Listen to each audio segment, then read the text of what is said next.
வணக்கம், நான் தான் Shabdina. Welcome back to Shabdina's kitchen. இன்னைக்கு நம்ம எங்கே இருக்கோம்னா மதுரையில் இருப்பாங்க.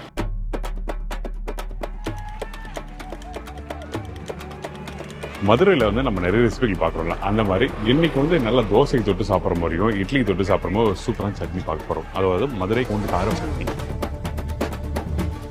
இந்த பூண்டு கார சட்னி பார்த்தீங்கன்னா மதுரையில் சுட சுட இட்லியோட வச்சு சாப்பிட்றதுக்கு எல்லாருமே விரும்புவாங்க.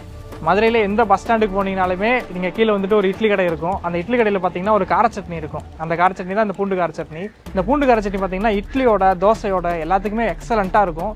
சூடாக ஒரு தோசையில் அப்படியே நீங்கள் கார சட்னியில் தடவி சாப்பிட்டீங்க அப்படின்னா எவ்வளோ தோசைனாலும் சாப்பிடலாம். அவ்வளோ சூப்பராக இருக்கும். இந்த பூண்டு சட்னினாவே ஒரு ஊருக்கு ஒரு ஸ்பெஷல் இருக்கும். அந்த மாதிரி இங்கே பார்த்தீங்கன்னா இவங்க பூண்டு சட்னி பார்த்தீங்கன்னா மேக்ஸிமம் டின்னருக்கு தான் வைப்போம். இந்த சட்னி 3 நாள் வரைக்கும் வச்சு 3 நாள். ஓகே, பூண்டு வதக்கிற பக்கம் என்ன, அந்த பூண்டு ரேஷியோவில் போடுறாங்க. இந்த பூண்டு சட்னிக்கு நல்லெண்ணெய் யூஸ் பண்ணுறோம், வரமிளகாய் யூஸ் பண்ணுறோம், கருவேப்பிலை யூஸ் பண்ணுறோம். கொஞ்சமான இன்க்ரீடியன்ஸ் தான். இது எல்லாத்தையும் ஒன்றா போட்டு வதக்கிட்டு அதுக்கப்புறம் அரைச்சி தாளிச்சு கொடுக்குறாங்க. இந்த மாதிரி பூண்டு கார சட்னி எல்லாம் நீங்கள் ஒரு டைம் செஞ்சுட்டீங்க அப்படின்னா மறுபடியும் செஞ்சுட்டே இருப்பீங்க. அவ்வளோ டேஸ்ட்டாக இருக்கும். ஸோ அந்த அரைக்கிற பக்குவம் என்ன, இது சொல்கிறாங்க ரொம்ப காரசாரமாக இருக்கும். நாங்கள் ஒரு 2000 பேருக்கு 4000 பேருக்கு ஃபங்க்ஷன் பண்ணாலும் கம்பல்சரி வந்து இந்த பக்குவத்தெலாம் பண்ணுவோம். இதில் ஒரு வேலை அந்த பூண்டு உரிக்கிறது தான் ஒரு பெரிய வேலை. அதுக்கப்புறம் அந்த பூண்டை வந்து வதக்கிற பக்குவம். ஏன்னா இதில் வதக்கும் போது தண்ணி ஊற்றாமல் அப்படியே அந்த எண்ணெயிலையும் நல்லா வதக்கணும்னு சொல்கிறாங்க. இதில் மிளகாவும் போடுறாங்க, மிளகா தூளும் போடுறாங்க. அதுக்கு என்ன காரணம், இந்த மாதிரி நிறைய விஷயம் நம்ம கேள்வி போகிறோம். வாங்க இந்த ரெசிபி நம்ம சொல்கிறவங்க யாருக்கிட்ட, மிஸ்டர் விஜய். நல்லா கெட்டியாக தாளித்து இதை சாப்பிட்டோம் அப்படின்னா சூப்பராக இருக்கும். இது தோசை மேலே தடவி சாப்பிட்டீங்க அப்படின்னா சட்னி சாம்பாரே தேவையில்லை, அவ்வளோ சூப்பராக இருக்கும். ஸோ அவர் தான் மீட் பண்ண போகிறோம். வாங்க அவரை போய் பார்க்கலாம்.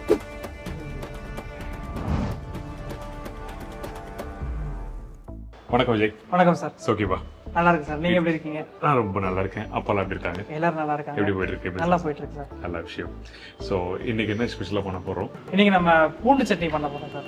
ஸோ இந்த பூண்டு சட்னி பண்ணும்போது பார்த்தீங்கன்னா முக்கியமாக இந்த பக்குவத்தில் நாங்கள் பண்ணுவோம் அப்படின்னா ஸ்பெசிஃபிகேஷன் இருக்கா? ரெசிபி ஸ்டார்ட் பண்ணுறதுக்கு முன்னாடி அதை பற்றி ஒரு சின்னதாக ப்ரீஃப் பண்ணுறீங்களா? புளிப்புக்கு வந்துட்டு புளி ஆட் பண்ணுறோம். இந்த பூண்டு வந்துட்டு ரொம்ப கருகக்கூடாது. ரொம்ப கருகுச்சுன்னா அந்த பூண்டுலேருந்து கசப்பேறும். அந்த பக்குவம் மட்டும் தான் மெயினாக பார்ப்போம். எல்லாமே குக் ஆனதுக்கு அப்புறம் தான் அந்த கருவேப்பிலை, மல்லி, புதினா எல்லாமே போடுவோம். கடைசியாக நம்ம அந்த பெருங்காயமும் மிளகாத்தூள் ஆட் பண்ணுவோம். அந்த கடைசியாக போடுற மிளகாத்தூள் ஏன் அப்படின்னா அந்த கலர் நல்லா கொடுக்கும், நல்லா ஷைனிங் கொடுக்கும். அதனால அந்த மிளகாத்தூள் போடுறோம். Okay done. ஸோ பெரும்பாலும் புதினா போட மாட்டாங்க, எடுத்து போட்டு பார்த்தல. ஆனால் நீங்கள் போடுறீங்களே, என்ன காரணம்? நல்லா ஃப்ளேவர் கொடுக்கும் சார், நல்லா வாசத்துக்கு. ஆமாம், சாப்பிட்றப்போ அந்த பூண்டோட வாசமும் அந்த புதினாவோட வாசமும் சேர்றப்போ நல்லா இருக்கும் சார். சரி, ஓகே. அப்போ நம்ம பண்ணலாம் சார்.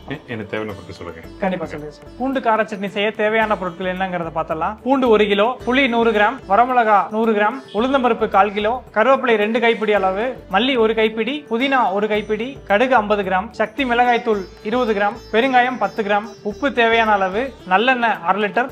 சரி, ஓகே. இப்போ வந்து தேவையான பொருட்கள் சொல்லிட்டீங்க. ஆமா சார். அடுப்பு வந்தாச்சு. இப்போ நமக்கு என்ன தேவை இல்லை? ஆமா, ஆயில். ஓகே, என்ன யூஸ் பண்ணுறோம்? நல்லெண்ணெய் யூஸ் பண்றோம். நல்லதா?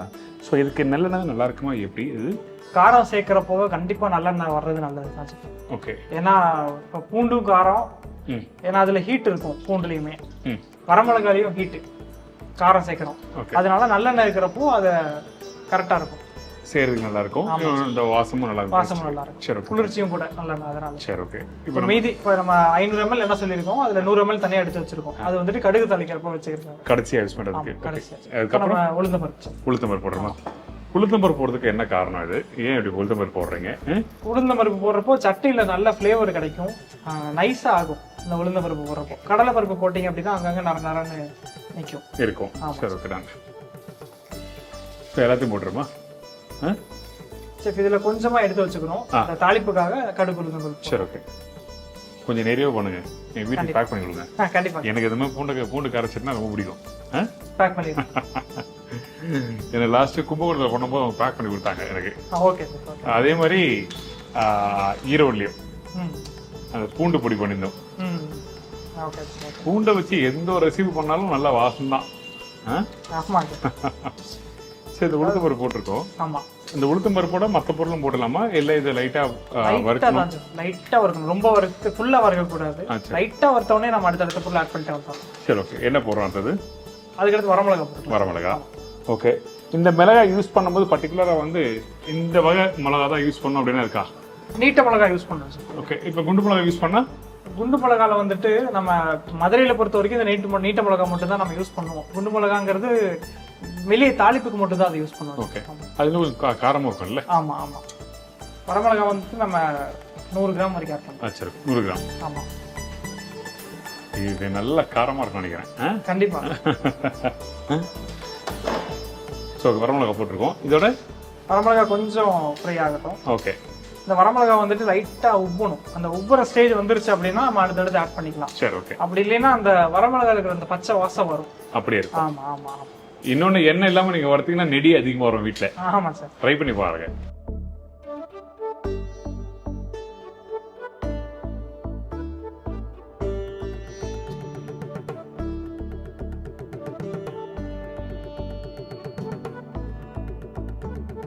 இப்போ பார்த்தீங்கன்னா அந்த வரமிளகா வந்துட்டு நல்லா உப்பிருச்சு, குக் ஆயிருச்சு அப்படின்னா இப்போ நம்ம புளி ஆட் பண்ணிக்கலாம் சார். சரி, ஓகே. இன்னொன்று, அந்த வரமிளகா வறுக்கும் போது அந்த உளுத்தம் பருப்போட வாசம் வருது. ஆமா ஆமா. உங்களுக்கு வருதா? வருது சார். இப்போ புளி போட்டுக்கலாம் சார். சரி, ஓகே. என்னங்க இப்போ ஏன் நம்ம இந்த ஸ்டேஜ்ல புளி போடுறோம் அப்படின்னா, இந்த புளி அதுவும் லைட்டா குக் ஆகணும். அது இப்போவே இருந்து போட்டாதான் குக் ஆகும். அந்த பிசு தனியாக போகும். ஓகே. அப்போ அந்த மாதிரி ஆச்சு அப்படின்னா அந்த புளியோட பச்சை வாசமே வராம இருக்கும். அதனால ஃபர்ஸ்ட் எண்ணெயில புளி போடுறோம். ஆமா. புளி பிச்சு போடுறீங்களா? ஆமா சார், பிச்சு தான் போடணும். அப்பதான் அது டீப்பா குக் ஆகும். சரி, ஓகே.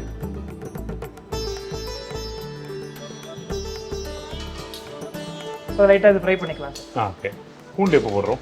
இதுக்கு அடுத்து பூண்டு போடுறோம். ஓகே. நான் நினைக்கிற இந்த இடத்துல வந்து நீங்க வந்து அந்த ஃபர்ஸ்ட் உளுத்தம் பருப்பு லைட்டா வறுத்தா போதும் சொல்றாருல்ல, ஆனா நான் பூண்டு வறுத்து எடுக்கும்போது கலர் நல்லா மாறி இருக்கும். ஆமா சார், கண்டிப்பா. நீங்க எடுத்த உடனே ஃபுல்லா வறுத்துட்டு நீங்க மற்ற பொருள்லாம் போடும்போது அந்த உளுத்த பருப்பு அதிகமாக வறுப்பட அந்த டேஸ்ட் மாற ஆரம்பிக்கும். ஸோ அதனால தான் ஃபர்ஸ்ட்டே வந்து ஒரு 20% வறுத்துட்டு அதுக்கப்புறம் மற்ற பொருள்லாம் போட ஆரம்பிக்கிறோம். முன்னாடியே நம்ம அந்த உளுந்த பருப்பை வறுத்துட்டோம் அப்படின்னா அது கடைசியாக வர்றப்போ கலர் மாதிரி கருகவும் வாய்ப்பு இருக்கு. சரி, ஓகே. புளி அது மாதிரி எண்ணெயில் வறுக்கும் போது கொஞ்சம் லைட்டா ஒரு உருக ஆரம்பிக்கும். ஆமா, மெல்ட் ஆகும். சரி, இந்த டைம்ல இப்போ பூண்டு போட்டுடலாம் சார். சரி, ஓகே. எல்லாமே ஒரு 2 நிமிஷம் கேப் தான். அப்படியே நம்ம போட்ட ஆரம்பிச்சலாம். பூண்டு போட்டோம்னா அது ஒரு 10 நிமிஷம் 1/4 மணி நேரம் குக் ஆகும். அப்போ எல்லாமே சேர்ந்து குக் ஆயிடும். சரி, ஓகே. ஆனா இதுல பூண்டு உரிக்கிறதும் ஒரு பெரிய வேலை. இது உரிச்சிட்டோம் அப்படின்னா நம்ம சட்னி ரெடி. ஒரு 3 நாள் வச்சு சாப்பிடலாம். ஒரு நல்ல டேஸ்ட் வரணும், அதுக்கான உழைப்பு இருக்குன்னு சொல்லுவாங்க. கண்டிப்பா. அந்த மாதிரி தான் இது. இது டேஸ்ட்டுக்கு மட்டும் இல்ல, இது ரொம்ப ஹெல்த் பெனிஃபிட்டா இருக்கும். ஆமா. இந்த கொலஸ்ட்ரால் அந்த மாதிரி விஷயத்தெல்லாம் வந்து டெய்லி காலை பூண்டு சாப்பிட்டா நல்லது. ஆமா சார், ஆமா. இந்த மாதிரி நல்லா தோலை உரிச்சிடணும். ஓகே. இன்னொன்று வந்து ஐ திங்க் நான் ரொம்ப நாள் முன்னாடி படித்தேன், இந்த பூண்டு வந்து நம்ம சாப்பிடும்போது அந்த பிளட்டை வந்து பம்ப் பண்ணும். ரைட்டா? போடுங்க, அப்படியே போடுங்க. ஏன் கொஞ்சம் கொஞ்சம் போடுறீங்க? சின்ன வயசுல போட மாதிரியே போடுறீங்க. கருவேப்பிலை போடலாமா? கடைசியாக தான் சார். கடைசியாக போடணும், போடாது. பார்த்தீங்கன்னா உளுந்த பருப்பு வந்துட்டு நல்லா கொஞ்சம் கலர் மாறி இருக்கு. ஆமாம், கடைசியாக போகிறப்போ நல்லா கலர் மாறி இருக்கு. சரி, ஓகே. அப்போ எனக்கு வதக்கிட்டு காமிக்கிறீங்களா? காமிக்கிறேன். இது எவ்வளோ நேரம் ஆகும்? இது ஒரு 1/4 மணி நேரம் ஆயிடும். 1/4 மணி நேரம் ஆகும். ஆமாம். மெதுவாக ஸ்லோ ஃப்ளேமாக இருக்கிறோம். Slow cooking. சரி, ஓகே. ரெடி ஆகிட்டோம், அதுக்கப்புறம் பார்க்கலாம்.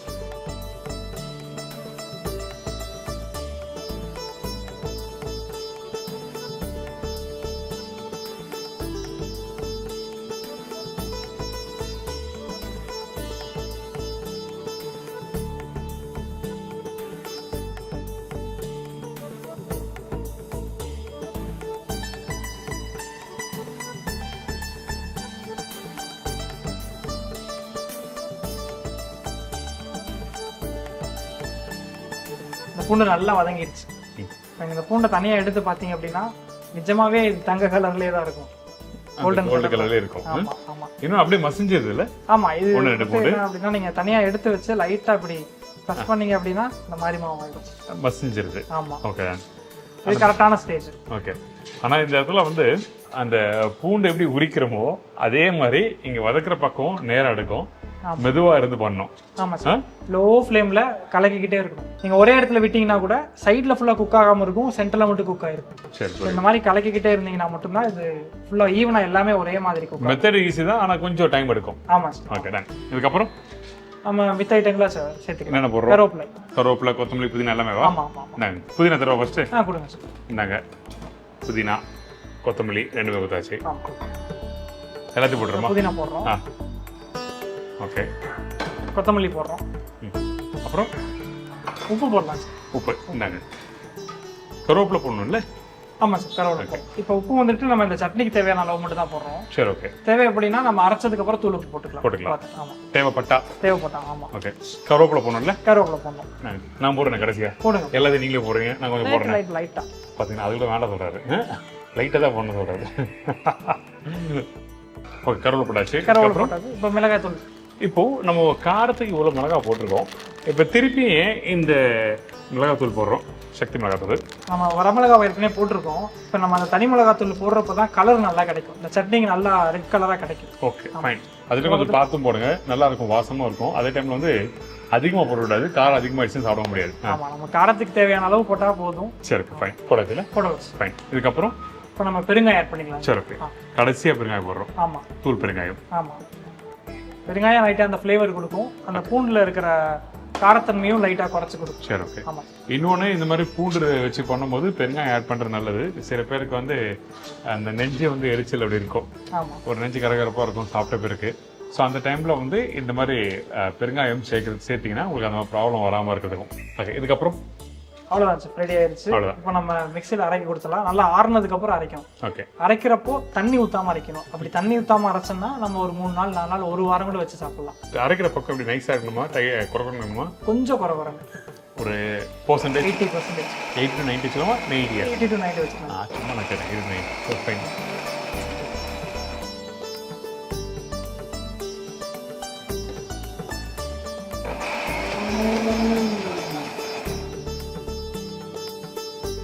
இப்போ நம்ம அரைச்சதுக்கு அப்புறம் மீதி இருக்கிற நல்லெண்ணெய் ஊற்றி கடுகு, உளுந்த பருப்பு, கருவேப்பிலை 3ஐயும் போட்டு நம்ம தாளிச்சிக்கலாம். ஆமாம்.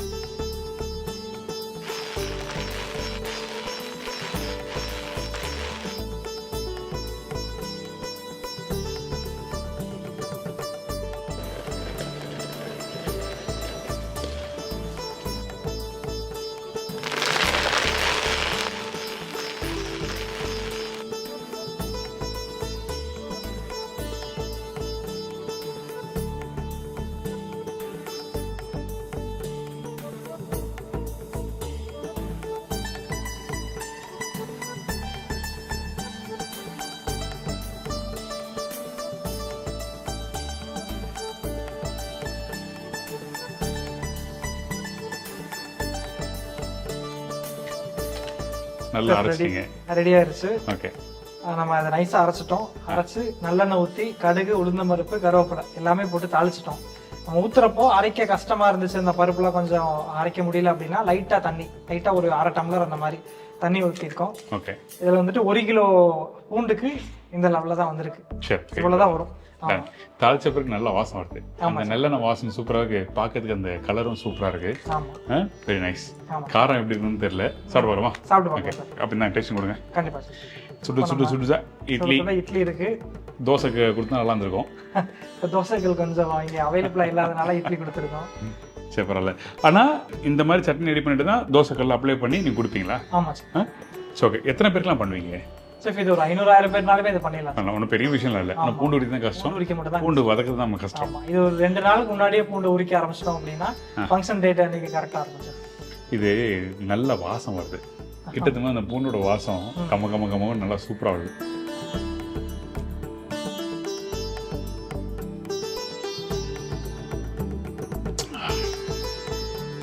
பஞ்ச் என்ன சொல்லுவாங்கல்ல, ஒரு பஞ்ச் இருந்தால் நல்லா சொல்லுவாங்க, அந்த மாதிரி இருக்கு. இந்த அந்த பூண்டோட டேஸ்டோட அந்த காரம் ஒரு கல் கூட இருக்கு. அதோட கொஞ்சம் புளிப்பு தன்மை தெரியுது. First class. ஆனால் இந்த மாதிரி சட்னி அரைச்சா உங்களுக்கு அதிகமாக பண்ணுமே நீங்க, காலி ஆயிடுமே. ஆமா, இது எப்பவுமே டிமாண்டாக தான் இருக்கும். ஃபர்ஸ்ட் கிளாஸ் இருக்கு.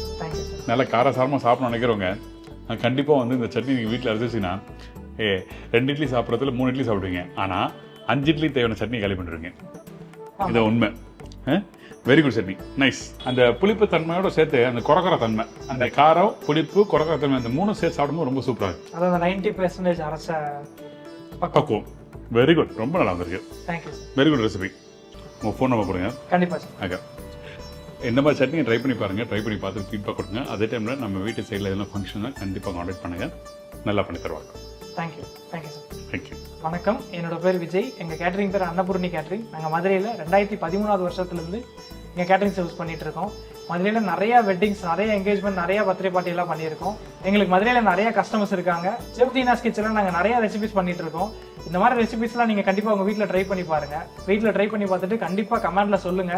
செஞ்சு பார்த்துட்டு நீங்கள் சொன்னாதான் அது எங்களுக்கு ஒரு அப்ரிஷியேட்டாக இருக்கும். உங்கள் வீட்டு ஃபங்க்ஷன்ஸ் என்னவா இருந்தாலும் என்கிட்ட சொல்லுங்க. 50 பேர்லேருந்து 5000 பேர் வரைக்கும் நல்ல முறையில் பண்ணி தர்றேன். என்னோட contact number 8148046331. Thank you. Thank you. Thank you. Thank you. படம் பேசிடுறீங்க. But really very good experience இவங்க கூட சேர்ந்து ஒர்க் பண்ணுறது.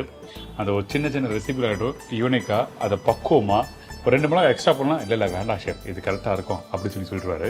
ரொம்ப சூப்பராக பண்ணியிருக்கேன். Thank you so much. All the best for future. உங்கள் ஃபியூச்சருக்கு நிறைய பண்ணணும். அப்பா கூட சேர்ந்து பண்ணுங்க. நிறைய விஷயம் அவங்ககிட்ட தான் கற்றுக்க முடியும். தேங்க்யூ. இதே மாதிரி நான் இன்னொரு நாள் இன்னொரு ஊரில் ஒரு புது ரெசிபி செஞ்சுக்கிறேன். நன்றி, வணக்கம். C Baba, take care. Thank you.